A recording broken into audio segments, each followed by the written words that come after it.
Vertical section and transverse section. अब यहां पे कंसेप्ट ये है कि कोई भी ऑर्गन, जब हम हार्ट की बात करेंगे, so heart is an organ, उसका मेन रोल क्या है?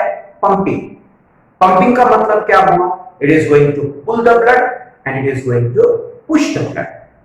लेकिन पुलिंग एंड पुशिंग हम तब साबित कर पाएंगे जब हमने हार्ट को कट किया।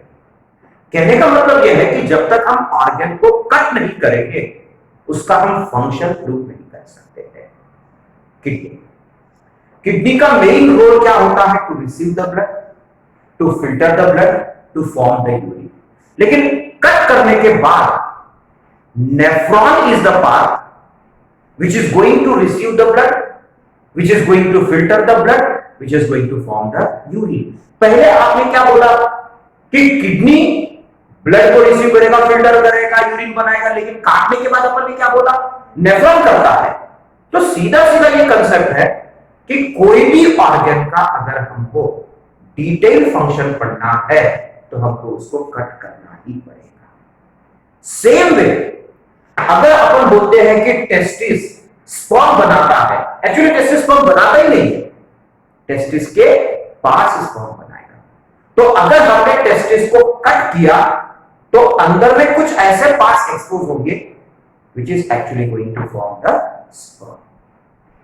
तो किसी भी ऑर्गन, बॉडी का कोई भी ऑर्गन ले लो, अगर हमको उसका डिटेल फंक्शन पढ़ना है तो हमको क्या करना पड़ेगा? उसको कट करना पड़ेगा। बायोलॉजी में दो प्रकार का कट है। अगर हमने किसी को भी ऊपर से नीचे काटा, मैथ्स में अगर हम लाइन ऊपर से नीचे खींचते हैं तो उसको क्या बोलते हैं? वर्टिकल। ज्योग्राफी में पढ़ा होगा लॉन्जिट्यूडिनल, बराबर। और अगर हम आड़ा लाइन खींचते हैं तो उसको क्या बोलते हैं? ट्रांसवर्स या हॉरिजॉन्टल। सेम लॉजिक यहां पे, आपने एक ऑर्गन लिया, उस ऑर्गन को अगर मैं ऊपर से नीचे काटूंगा, means the cut is horizontal और vertical? Vertical. So that is called as vertical section या लॉन्जिट्यूडिनल सेक्शन। इसलिए आपको टेक्स्ट बुक में डायग्राम के नीचे VS और LS मिलता है। VS का फुल फॉर्म क्या हुआ? Vertical section. LS का फुल फॉर्म क्या हुआ? Longitudinal section. एग्री? उसी प्रकार से कई ऑर्गन्स का हम TS भी पढ़ते हैं। तो अगर मैंने किसी भी ऑर्गन को अगर आड़ा काटा, then that is called as TS, transverse section. Clear? तो दो ही सेक्शंस है अपने सिलेबस में, एक होता है वर्टिकल सेक्शन और दूसरा होता है ट्रांसवर्स सेक्शन। अब ट्रांसवर्स सेक्शन और वर्टिकल सेक्शन में क्या डिफरेंसेस है ये अपन कुछ पीरियड्स बाद जरूर पढ़ेंगे, लेकिन अब फिलहाल हमको पढ़ना है वर्टिकल सेक्शन। अब जैसा एक ऑर्गन है, अब इस पूरे ऑर्गन को अगर मैं ऊपर से नीचे काटूंगा तो पूरा ऑर्गन कट हुआ कि पार्ट ऑफ ऑर्गन कट हुआ? पूरा ऑर्गन। और वही अगर मैं टीएस लूंगा और ब्लेड लेकर उसको काटूंगा तो पूरा ऑर्गन कटा कि ऑर्गन के पार्ट्स। तो अगर अपने को पूरे ऑर्गन का डिटेल पढ़ना है तो कौन सा सेक्शन? Vertical section. अगर अपने को किसी एक ऑर्गन के छोटे से हिस्से को पढ़ना है तो ट्रांसवर्स सेक्शन। और ट्रांसवर्स सेक्शन में मोस्टली सेल्यूलर पोर्शन हाईलाइट होता है, इसे that is also called as histology. खैर उसमें और क्या डिटेल्स आएंगे बात का डिस्कशन है, लेकिन वर्टिकल सेक्शन। एग्रीड? तो अभी अपन देखेंगे कि टेस्टिस का वर्टिकल सेक्शन मतलब वर्टिकल सेक्शन और लॉन्जिट्यूडिनल सेक्शन। क्लियर?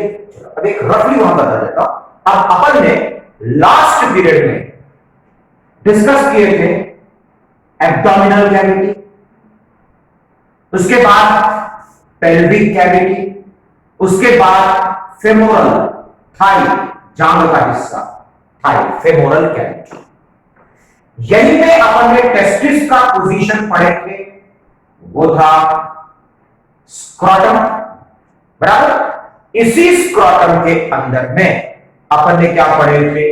टेस्टिस, और टेस्टिस के ऊपर का कवरिंग अपन ने पढ़े थे एपिडिडाइमिस।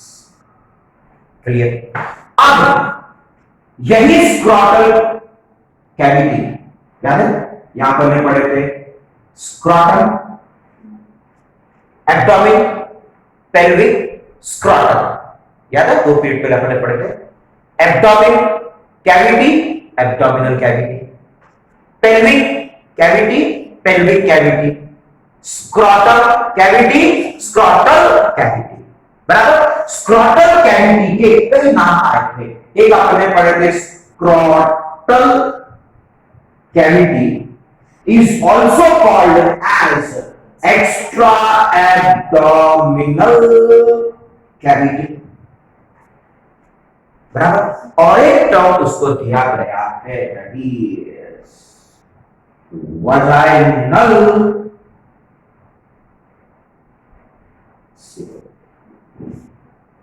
अब अपने दिमाग में एक चीज घुस चुका है, वजाइना वर्ड आपके बराबर हम किससे उसको रिलेट कर देते हैं? फीमेल के साथ। जरूरी नहीं है कि अगर मैं हाथ बोलूंगा तो आप बोल सकते हैं कि मेल में प्रेजेंट है फीमेल में नहीं है, या फीमेल में प्रेजेंट है मेल में नहीं है। नो, ये तो ऑर्गन कॉमन है। कौन बोलता कि टेस्टिस मेल में ही है? भाई testis is actually a gonad and gonads are present in both the sexes. Gonad is present in male, gonad is also present in female. The only difference is male gonads are testes, female gonads are ovary. Male gonad is forming gamete, female gonad is also forming gamete. कोई कुछ नया चीज बना रहा है वो नहीं। Clear? तो ऐसा कोई शब्द को किसी एक सेक्स के साथ रेस्ट्रिक्ट मत करो साइंस में। कहीं ना कहीं वो यूटिलाइजेशन होता है, उसका एक मीनिंग ऐसा फिक्स नहीं रहेगा। तो सेम में यहां पे भी वजाइना बोले बराबर डेफिनेटली फीमेल वर्ड दिमाग में आता है, बट नहीं। अब अपन ये भी साबित कर देंगे पढ़ते पढ़ते कि why it is called as vaginal coelom. अब जब अपन स्टार्टिंग के पीरियड्स लिए थे तब अपन ने वहां पे बॉडी के कैविटीज के बारे में पढ़े थे। पूरे शरीर को काटो, अंदर में स्पेस मिला, बॉडी कैविटी, साइंटिफिक नेम बताया था सीलोम। ऑर्गन को काटो, अंदर में स्पेस पड़े थे, ल्यूमेन। तो सीधा सीधा चाहे वो ल्यूमेन हो चाहे वो सीलोम हो, है क्या दोनों भी? स्पेस। फर्क इतना है कि स्पेस की पोजीशन के अनुसार उसका नाम वेरी कर रहा है, जबकि दोनों कॉमनली क्या है? It's a space. The space inside the body coelom, the space inside the organ lumen. फर्क कहां पे है? ओनली पोजीशन, जिसकी वजह से नाम चेंज हुआ। इसे कई जगह पे कई टेक्सचुअल मैटर में आपको सीलोम वर्ड कहीं ना कहीं मिला तो समझ जाना कि coelom is basically related with cavity. Body cavity जरूरी नहीं है, सीलोम का मतलब कहीं ना कहीं वो कैविटी से रिलेटेड है, ल्यूमेन भी तो कैविटी से रिलेटेड है। बराबर? सीलोम वर्ड आया, इसका मतलब यहां पे ये क्या है? स्पेस है। तो सीलोम का मतलब क्या हुआ? Space, cavity. अब ये साबित कर देंगे कि why it is called as vaginal coelom. दूसरा चीज, जब अपने फीमेल रिप्रोडक्टिव सिस्टम का आउटलाइन पढ़े थे तब मैंने आपको एक कंसेप्ट दिया था कि फीमेल में अमेजिंग कंसेप्ट है, और वो ये है एक महीने में, एक समय में, एक ओवरी में सिर्फ एक ही ओवा बनेगा। ऐसा क्यों? फिर मेल्स में एक ही समय में मिलियंस ऑफ क्या बनते हैं? स्पर्म, दोनों में भी वो। जबकि मेल में 2 टेस्टिस है, दोनों टेस्टिस एक्टिवेट है, हर महीने में मिलियंस ऑफ स्पर्म बन रहे हैं। फीमेल में दोनों ओवरी है, लेकिन 2 में से कोई भी एक ओवरी एक्टिवेट है और दूसरा डीएक्टिवेटेड है। वो सब रिजल्ट्स हम फाइंड आउट करेंगे। तो यहां पे आज एक और इंपॉर्टेंट चीज है कि टेस्टिस और ओवरी को हम कंपेयर करेंगे, और ये जरूर साबित करेंगे 2-3 पीरियड बाद कि ओवरी में ओवा बनना क्यों रेस्ट्रिक्ट होता है। क्योंकि एक लेयर है जो टेस्टिस एंड ओवरी में कॉमन है, और उसी लेयर की वजह से ओवरी में ओवा बनना रेस्ट्रिक्ट हो जाता है, और उसी लेयर की वजह से टेस्टिस में स्पर्म बनना रेस्ट्रिक्ट नहीं होता है। तो इसे वो लेयर समझना बहुत जरूरी है, और उसी लेयर के साथ साथ में हम वजाइनल सीलोम भी साबित करते हैं। बराबर? अब ये लेयर्स बोर्ड्स में इतना इफेक्टिव नहीं है, बट कॉम्पिटिटिव में बहुत जरूरी है सब चीजें। क्लियर? तो अभी हम लेयर्स भी साथ साथ में हाईलाइट करेंगे। Okay, clear? तो आज अपन टेस्टिस के अंदर मतलब वीएस पूरे पार्ट्स पढ़ेंगे, प्लस ये भी साबित कर देंगे कि scrotal cavity is called as vaginal coelom. Coelom का मतलब कैविटी। एग्रीड? चलो अब साथ में साबित भी करेंगे। अब ये हो गया टेस्टिस, लेकिन टेस्टिस अकेला नहीं, मैंने आपको क्या बताया था, testis plus epididymis together it is called as testicles. याद है? तो हमको एक्चुअली यहां पे लेना है वीएस और एलएस और टेस्टिकल्स, और हम एपिडाइमिस भी कट करेंगे। कारण उस दिन जब मैंने आपको मेल रिप्रोडक्टिव सिस्टम बताया तब आपने क्या पढ़े थे कि टेस्टिस में से स्पर्म निकलता, फिर वो टेस्टिस का निकला हुआ स्पर्म अपन ने क्या पढ़े, एपिडाइमिस में जाएगा, वास डिफरेंस में जाएगा। लेकिन लास्ट में कंक्लूड क्या किया था कि बना हुआ स्पर्म टेस्टिस से निकलने के बाद एपिडाइमिस में कभी नहीं जाता। आज हम कट करेंगे तो पता चलेगा कि एपिडाइमिस के कौन से पार्ट से स्पर्म पास होता है। क्लियर? चलो अब आपने 11th में या 10th में कहीं ना कहीं एक्सक्रीटरी सिस्टम पढ़ा है। किडनी को काटो तो किडनी के अंदर जो यूरिन बनाता है वो पार्ट का नाम क्या पढ़ा अपन ने, nephron. Nephron is also called as uriniferous tubules. Tubule नाम क्यों है, जो भी ट्यूब लाइक स्ट्रक्चर रहेगा that is called as tubules. अपने शरीर में जो भी ट्यूब समान है that is called as tubule. जो ट्यूब्यूल यूरिन बनाएगा that is called as uriniferous tubule. उसी प्रकार से जैसे अपन टेस्टिस को कट करेंगे टेस्टिस में भी ट्यूब्यूल्स मिलेगा, और जो ट्यूब्यूल स्पर्म या सीमेन बनाएगा दैट इज सेमिनीफेरस ट्यूब्यूल। जो ट्यूब्यूल यूरिन बनाएगा वो यूरिनीफेरस ट्यूब्यूल, जो ट्यूब्यूल सीमेन या स्पर्म बनाएगा दैट इज सेमिनीफेरस ट्यूब्यूल। क्या फर्क? ट्यूब्यूल वर्ड इसलिए पढ़ा दोनों में because it looks like tubule, tube like structure. Urine बनाता है करके यूरिनीफेरस ट्यूब्यूल, सीमेन स्पर्म बनाता है करके सेमिनीफेरस ट्यूब्यूल। लेकिन ये कब पता चलेगा, जब उसको कट करेंगे। आपको किडनी में यूरिनीफेरस ट्यूब्यूल कब मिला, जब हमने किडनी को कट किया। तो हमको सेमिनीफेरस ट्यूब्यूल टेस्टिस में कब दिखेगा, जब हम टेस्टिस को कट करेंगे, इसलिए हम काट रहे हैं। बराबर? तो कट करने का एम भी मालूम होना चाहिए कि हम उसको काट क्यों रहे, भाई पढ़ना है, उसका फंक्शन पढ़ना है, तो फंक्शन पढ़ना है तो कट तो करना ही पड़ेगा। तो कौन कौन सी पार्ट्स हाईलाइट होती है ये इंपॉर्टेंट है। अब बताओ यूरिनीफेरस ट्यूब्यूल हो चाहे सेमिनीफेरस ट्यूब्यूल हो, फर्क कहां पे, दोनों में कॉमन वर्ड क्या है, tubule, because it gives the appearance of tube like structure. बराबर? अब यही पे दो और टर्म आएंगे, एक आएगा लूप और दूसरा वर्ड आएगा कॉन्वोल्यूशन। टर्म्स बहुत इंपॉर्टेंट, सिंपल टर्म्स, इसका बायो से कोई संबंध नहीं है। एक धागा लो, इस धागे को आप टाइट खींचो दोनों हाथ से, धागे का शेप क्या रहेगा, स्ट्रेट। एग्री? अब दोनों हाथ को एक में के करीब लेके आओ, धागे का शेप यू शेप। अब यू क्यों, ऐसे घुमा तो सी भी हो जाएगा। तो सिंपल मतलब यह है सिंगल टर्न। अगर सिंगल टर्न है that is called as loop. Clear? तो सिंगल टर्न में यू शेप लेना जरूरी नहीं है, अल्फाबेट सी शेप भी तो हो सकता है, बट एक इंपॉर्टेंट चीज है उसमें, एक सिंगल टर्न है तो हम उसको क्या बोलेंगे, लूप। और अगर सपोज बहुत सारे टर्म्स हैं तो हम उसको क्या बोलेंगे, कॉन्वोल्यूशन। अभी इंग्लिश का टर्म है लिटरेचर। अब यहां पे आपको कैसे दिख रहा है, बहुत सारे यू टर्म्स दिख रहे हैं आपको, उतार चढ़ाव, कन्वोल्यूशन। अब इंग्लिश का टर्म कैसे, हम आजकल साइंस को ज्यादा इंग्लिश में भी यूज करते हैं, मैंने आपको भी बताया था। अब किसी की लाइफ में सुख दुख है, सुख मतलब, दुख मतलब, तो किसी की लाइफ में सुख दुख है तब क्या बोलते हैं, दिस लाइफ इज कन्वोल्यूटेड, पेचीदा हो चुका है तो क्या बोलेंगे, कन्वोल्यूटेड। तो क्या वो नेफ्रॉन हो गया क्या उसका लाइफ, क्या उसका लाइफ सेमिनीफेरस ट्यूब्यूल हो गया क्या उसका लाइफ इंटेस्टाइन हो गया क्या, नहीं। हम इंटेस्टाइन को भी कन्वोल्यूटेड बोलते हैं क्योंकि अपने बॉडी में इंटेस्टाइन कैसा है, बहुत सारे टर्न्स लेके एडजस्ट होते हैं। तो कन्वोल्यूशन बनने से फायदा ये होता है कि वो जगह कम ऑक्यूपाई करता है। तो इंटेस्टाइन भी बहुत सारे लूप्स है, कभी इतना लंबा इंटेस्टाइन इतनी से जगह पे क्या है, एडजस्टेड है, इतना लंबा नेफ्रॉन लूप्ड है करके किडनी में एडजस्टेड है। सेमिनीफेरस ट्यूब्यूल भी वैसे ही है, लॉन्ग इलॉन्गेटेड है, लेकिन उसमें बहुत सारे क्या रहेंगे, टर्न्स रहेंगे, that's why seminiferous tubule is also what looped, इसलिए वो टेस्टिस में एडजस्ट है। तो ये तो शब्द है, ये तो हम यूज करें। क्लियर? शुरू कर दे। वीएस ऑफ टेस्टिस काट रहे हैं ऊपर से नीचे, तो पूरा एक्सपोज होगा कि पार्ट एक्सपोज होगा? वेरी गुड, पूरा एक्सपोज होना चाहिए। ओके, चलो एक्सपोज करते हैं। And this testicle is not a testis, क्योंकि हम साथ में किसको कट कर रहे हैं? Very good, epididymis. चलो कट करके देखते हैं अभी क्या क्या मिलना है अपने को।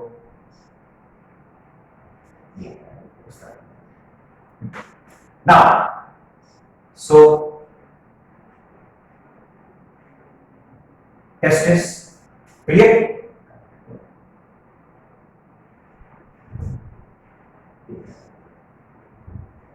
The spacing.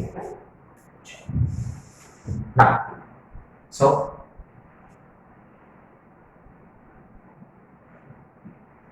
टेस्टिस कट करना है। टेस्टिस के ऊपर कवरिंग क्या मिलने वाला है अपने को? एपिडिडाइमिस। ये हो गया एपिडिडाइमिस।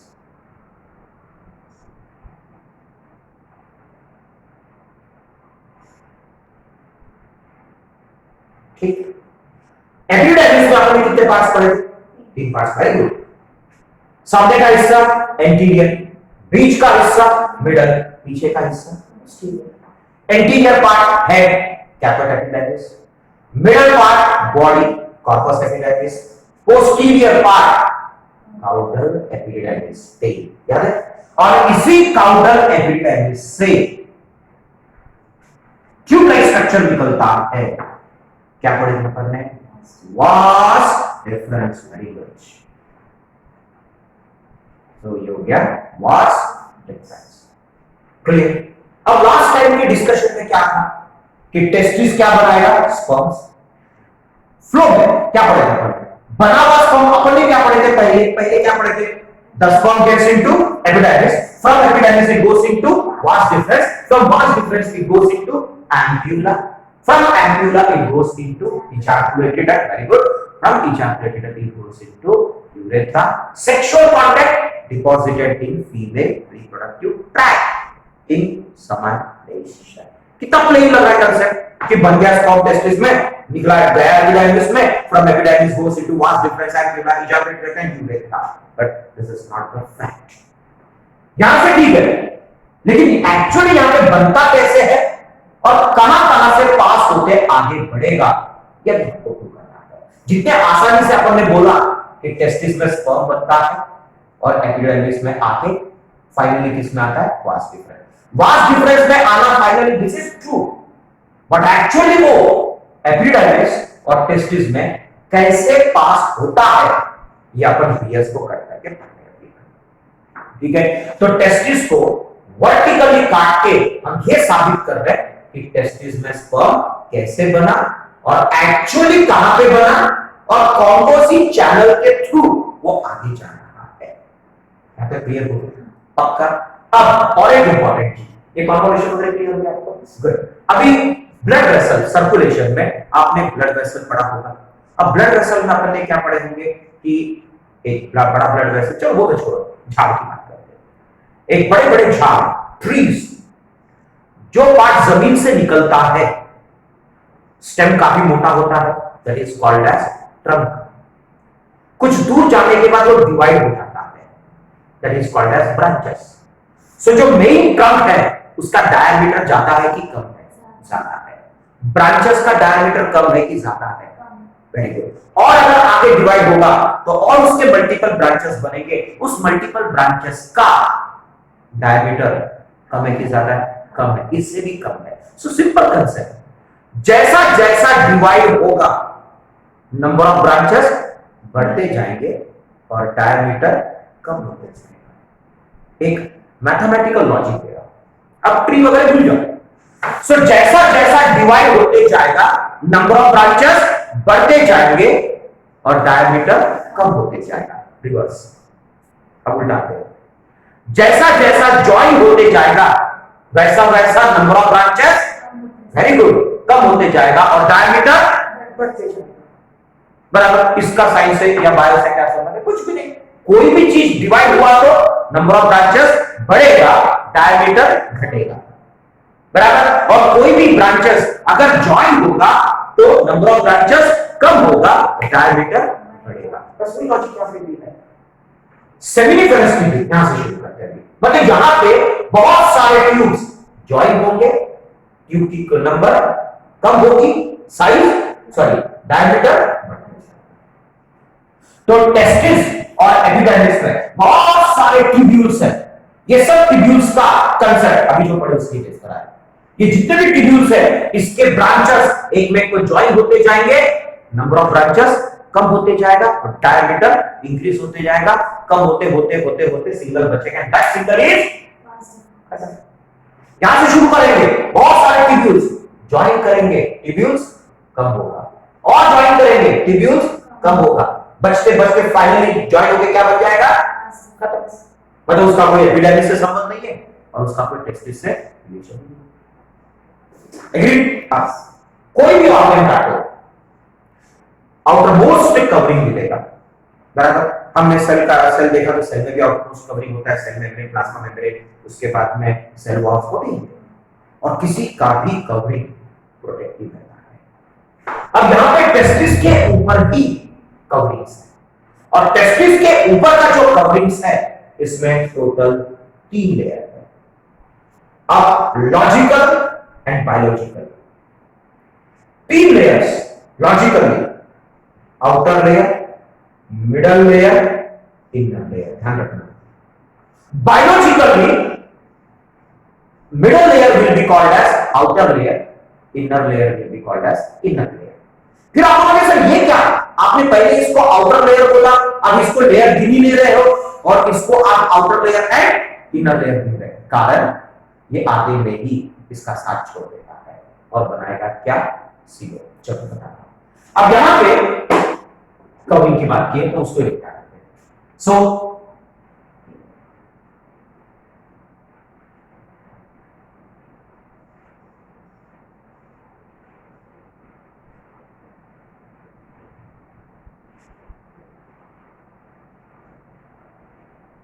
ठीक, outer layer logically, middle layer, inner layer.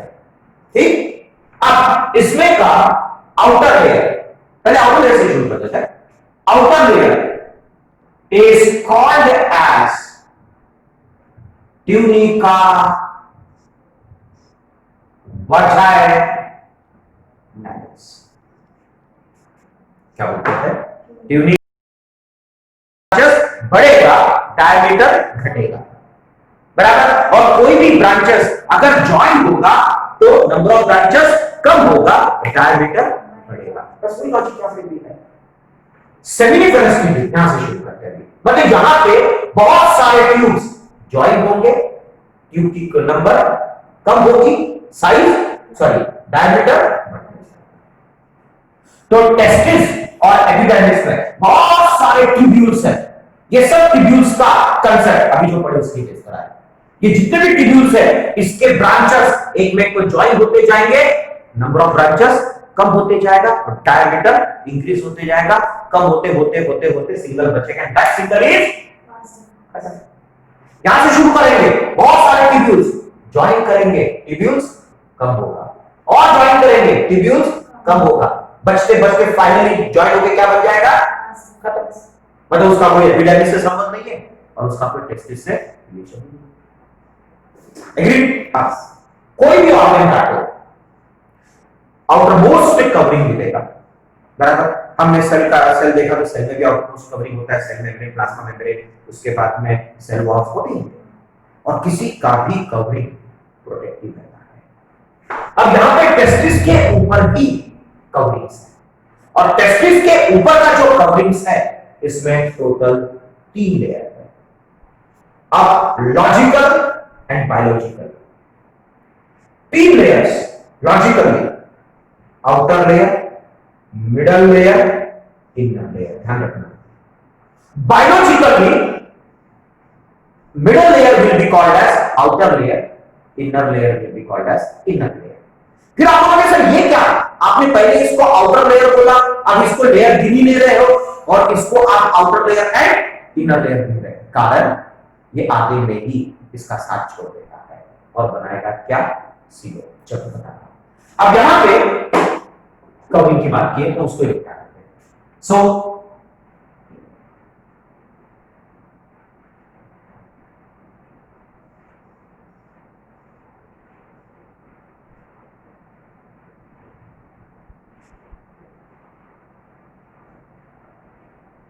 ठीक, outer layer logically, middle layer, inner layer. ठीक, अब इसमें का आउटर लेयर, पहले आउटर लेयर से शुरू करते हैं। Outer layer is called as tunica vaginalis. क्या बोलते हैं, ट्यूनिका वजाइनैलिस। क्लियर, ध्यान रखना मेरे फिंगर का कंपैरिजन के लिए। ये जो मिडल लेयर है, this middle layer is called as tunica albuginea. क्या नाम है, ट्यूनिका अल्बुजिनिया। और उसके बाद जो अंदर का जो लेयर रहेगा, इनर लेयर, इतना ज्यादा यहां हम एक्सपोज नहीं कर पाएंगे इसको, हमारा एम है सेमिनिफरस स्टिमुलेंट आगे, बट उसके कंसेप्ट में समझा रहा हूं। Inner most layer is called as tunica vasculosa. क्या बोलते हैं, ट्यूनिका वैस्क्यूलोसा। क्लियर। अब ये जो ट्यूनिका वजाइनैलिस है, ये ट्यूनिका वजाइनैलिस वहां पे बनाते हैं, ये ट्यूनिका वजाइनैलिस ये कवर कर रहा है, बराबर। आगे से ही इसका साथ छोड़ देता है, पलट के एक कैविटी बना देता है। और ये वही कैविटी है, कौन सा, स्क्रॉटल कैविटी। ये वही कैविटी है, कौन सा, एक्सट्राक्टिबल कैविटी। मतलब ये कैविटी का पूरा आउटलाइन क्या है, tunica vaginalis. Means this coelom is constructed because of, that's why it is called as. इसको वजाइना से क्या लेना देना, फीमेल के, इसीलिए बाद में टेक्सचुअली इस लेयर को निकाल दिया हमने। अब बचा क्या, outer layer tunica albuginea, inner layer tunica vasculosa. अब समझ में आएगा लॉजिकल बायोलॉजी, बराबर। सिर्फ कुछ नहीं है तो उसी का कवरिंग। नो डाउट, अगर आपको टेक्सचुअली या कहीं ना कहीं एग्जाम में पूछा गया है तो पहले फोकस रखो तीन layer, tunica vaginalis, tunica albuginea and tunica vasculosa. जब ये कंस्ट्रक्शन की बात आती है तो ये थोड़ा सा वेरिएशंस आते हैं। क्लियर। अब वो क्वेश्चन पूछने के ऊपर डिपेंड करता है, एमसीक्यू किस प्रकार का है, नीट में वगैरह, तो पूछने के ऊपर डिपेंड करता है। क्लियर। तो ऑप्शंस देखना आपको अच्छी तरह से, अकॉर्डिंगली करके ऑफ करना है। Clear, concept clear. अब आज अपना ये एम नहीं था कि इसको मैंने इतना ज्यादा हाईलाइट नहीं किया। क्लियर। आज अपना एम है seminiferous tubule and variety of tubules joining to form less number of tubule, diameter increases, finally joins to form vast difference. आज ये एम है। क्लियर। जब इसको एक्सपोज करेंगे तो इस पे और डिटेल्स अच्छी तरह से अपन देखेंगे। क्लियर। अब ये जो ट्यूनिका अल्बुजिनिया है, इसको अच्छी तरह से याद रखना। जब मैं ओवरी पढ़ाऊंगा तब फिर से ये ट्यूनिका अल्बुजिनिया वर्ड यूज करूंगा, and this tunica albuginea is responsible for formation of, एक महीने में, एक समय में, एक ओवरी में एक ओवा बनने का कंसेप्ट कहीं ना कहीं इससे रिलेटेड है। मगर tunica albuginea is going to restrict the formation of ova and why and how, again it's a huge concept। ठीक है, जितने आसानी से मैंने एक लाइन में बोल दिया उतनी आसानी से बोल भी नहीं पाएगा वो, बट है कंसेप्ट। बट जिम्मेदार तो है, वही जिम्मेदार रहेगा कहीं ना कहीं जर्म सेल के मियोसिस को रोकने के लिए जिम्मेदार रहेगा। तो जब वो टॉपिक आएगा तो पढ़ेंगे अपन। ठीक है, clear. And this is common in both male and female. ठीक है, अब आते हैं वापस अपने इस पे। किसी भी ऑर्गन को काटो, अपन ने पढ़ चुके थे अंदर में स्पेस ह्यूमन कंपार्टमेंट की भी बात किया, अगर आपको याद होगा पार्टीशन वॉल बताया था मैंने रिसेंटली आपको। Partition walls are called as septum, और सेप्टम की वजह से अंदर छोटे छोटे चेंबर्स क्रिएट होते हैं, and those chambers are called as compartment और चेंबर्स और लोब्यूल्स और लोक्यूल्स, सभी चेंबर्स ही है। तो यहां पे भी आपको चेंबर्स मिलेंगे। तो यहां पे जो चेंबर्स मिलेंगे लाइक दिस,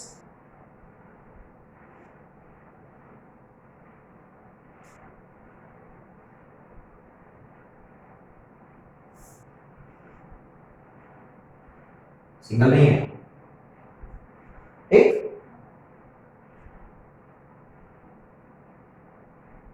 चेंबर,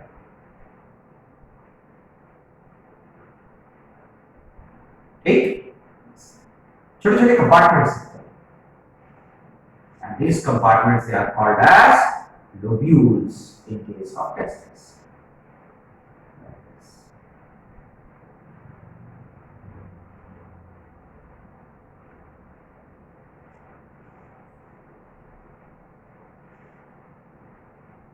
ठीक, और यही ट्यूनिका वैस्क्युलोसा ये गैप में अंदर जाता है, वो पार्टीशन वॉल बनाता है।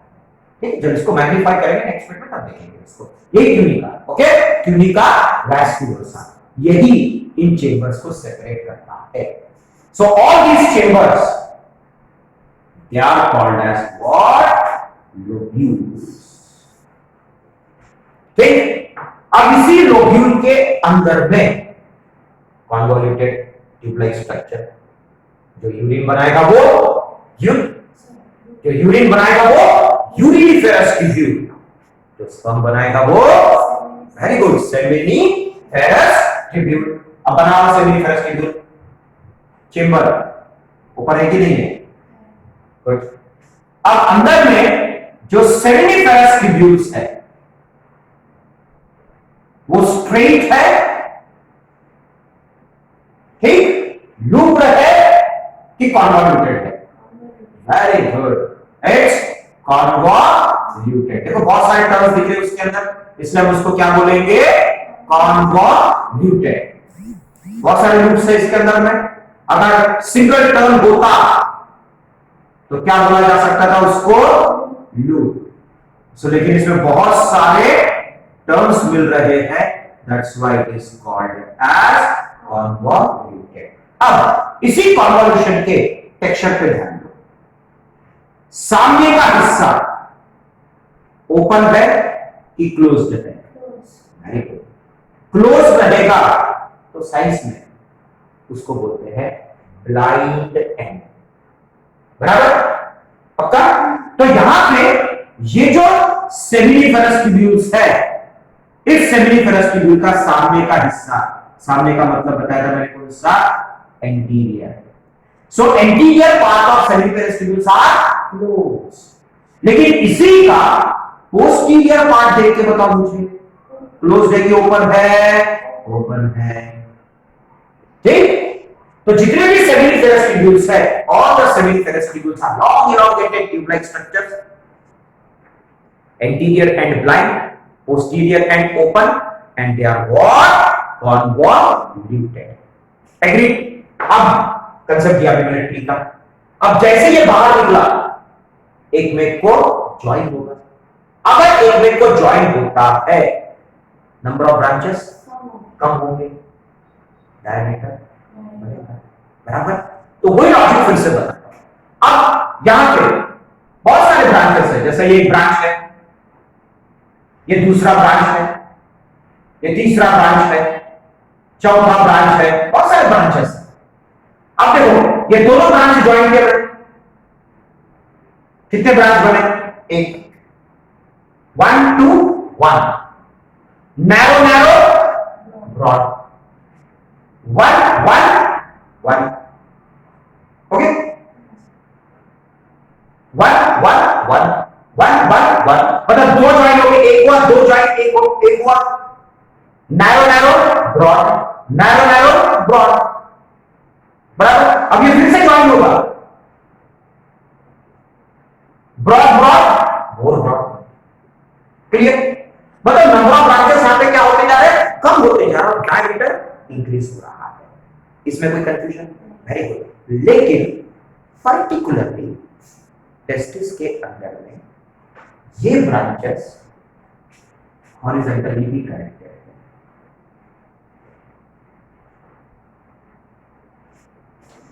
बराबर। अब जनरली हम NET नेट का मतलब इंटरनेट नहीं, जाली, मच्छरदानी का जाली देखा होगा, कोई भी जाली अगर आपने देखा होगा उसमें क्या सिर्फ सिंगल सिंगल वर्टिकल लाइन सी होती है क्या थ्रेड की? नहीं, हॉरिजॉन्टल लाइंस भी। ये हॉरिजॉन्टल लाइन या ये हॉरिजॉन्टल थ्रेड दो वर्टिकल थ्रेड को एक में के साथ कनेक्ट कर रहा है, इंटर कनेक्शन। नेट, मकड़ी का जाली, मकड़ी की जाली कभी अगर आपने देखा होगा तो क्या उसमें एक सीधा सीधा सीधा सीधा थ्रेड है क्या? अगर कोई भी कीड़ा आएगा निकल के भाग जाएगा। इंटर कनेक्टेड है तभी जाके उसमें स्ट्रेंथ है। ऐसे इंटर कनेक्टेड वैसे वही लॉजिकल कंसेप्ट यहां पे है। सेमिनिफेरस ट्यूब्यूल का पोस्टीरियर एंड एक में को ज्वाइन होगा, लेकिन वो ब्रांचेस एक में को कनेक्टेड है, तो क्या बनेगा? Network. Clear? So posterior end, posterior end, posterior end, okay. So posterior end of seminiferous tubule एक में को क्या होगा? कनेक्ट होगा। सो पोस्टीरियर एंड ऑफ, मैं फाइनली बना रहा हूं। So posterior end of seminiferous tubule, clear? एक में को कनेक्ट होगा और क्या बना देगा? नेटवर्क बना देगा। नेटवर्क का मतलब क्लियर हो गया आपको? ठीक। तो यहां पे अगर नेटवर्क बनता है तो डेफिनेटली नंबर ऑफ ब्रांचेस क्या हुए हैं? कम हुए हैं, और डायमीटर क्या हुआ है? इंक्रीज हुआ है। इसे देखो ना, 3 ब्रांच है। अब ये 3 ब्रांच फाइनली ज्वाइन होकर क्या बनने वाला है? खत्म। क्लियर? तो ये जो नेटवर्क है, this network is called as rated testis. क्या बोलते हैं इसको? rated testis. So rated testis is what? The network branches. मतलब posterior part of seminiferous tubule joins together to form network called as rated testis. Agree? अब यहां पे rated testis भी join हो, ये देखो ज्वाइन के ब्रांचेस बन गया ना। सो रेटेड टेस्टिस ज्वाइन तो हो गया, और रेटेड टेस्टिस ज्वाइन होके नंबर ऑफ ब्रांचेस कम है कि ज्यादा है? कम है। So rete testis joins together to form vasa, come on, efferentia. क्या नाम है? वासा इफरेंशिया।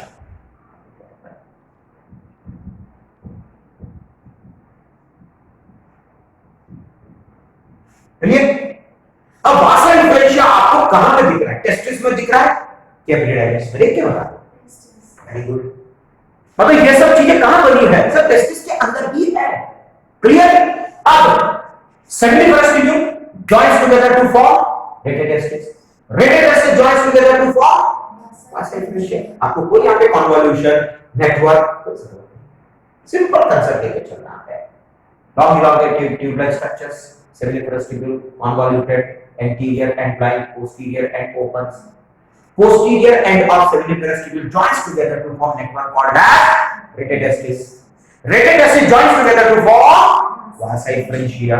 Number of branches कम होते आ रहे हैं, obviously diameter increase होना ही है। अब फाइनली हमको ज्वाइन करके क्या बनाना है बता दो। देखिए अब पेशेंटली देख के ये पूरा के पूरा कौन सा पार्ट है? Very good, epididymis. एपिडिडाइमिस में कितने हिस्से हैं? 3 हिस्से।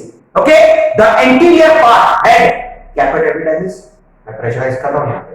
Okay, so anterior part head, capital epididymis, middle part body, corpus epididymis, posterior tail part, caudal epididymis. अब देख देख के बताइए ये क्या है? Vasa differentia, vasa differentia. अब देख देख के बताओ, vasa differentia enters what? Come on simple भाषा वाली यूज करो, कोई प्रॉब्लम नहीं है। Head, very good. Head of what? Mind. Very good. आपकी बॉडी में भी हेड है ना, तो head of what? Very good. That body is more important. Okay, so Vasa differentia enters head of epididymis, runs all along the length of body, क्योंकि body is the longest part, head, body, tail। अब हमने runs all along the length क्यों बोला? because body का length ज्यादा है, बस literature word से और क्या है। Okay, so Vasa differentia enters what? Head of epididymis, runs all along the length of body of epididymis, finally enters into tail of epididymis। ये हो गया ऐसे तीनों के बारे में। चलो दूसरा देखते क्या है। Next, Vasa differentia, same sentence. Vasa differentia enters head of epididymis, runs all along the length of body of epididymis, and finally enters tail of epididymis। Again repetition. Vasa differential enters head of epididymis, runs all along the length of body of epididymis, and finally enters into tail of epididymis।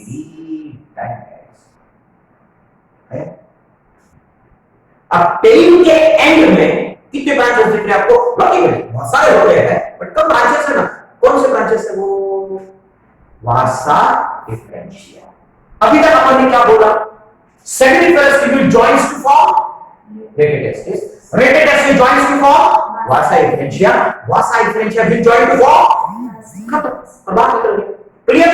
तो यहां पे ये सभी के सभी वासा differentia एक में को क्या होगा?